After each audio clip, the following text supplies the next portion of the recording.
se fosse o rei da cocada preta. Olha só. Olha aí. Ainda faz imposto e tudo, meu dono. Ver a reclamação famigerada daquela. Pois é. Mas aí, estamos aí ajudando quem souber alguma coisa, ligue por disco denúncia ou ligue direto para ameaçar CP, virar o sério todo mundo de Meriti.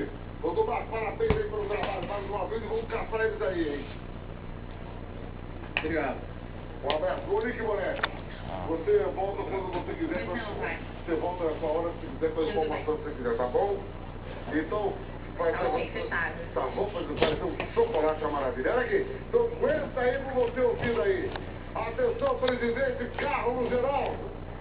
Atenção, vice Paulo Luzio. Alô, Tomás Dado. Alô, Marcelo Silva, presidente do REC Norte. Lata!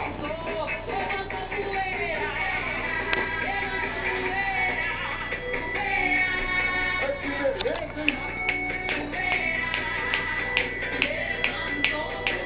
Não adianta o povo do Rio, sabe o que é o povo do Rio, conhece? Os carros podem ser todos iguais. O que interessa ao piloto não pode ser. Nem por ano novo não consegue porque o bagulho é doido. Parabéns aí a todo o povo do Rio de Janeiro. Obrigado pela audiência, obrigado pelo carinho. Estamos juntos, amarrados e misturados. Vamos que vamos. De onde vem o armamento que sustenta a guerra do tráfico? Você viu aqui no Balanço Geral a prisão do homem que foi chamado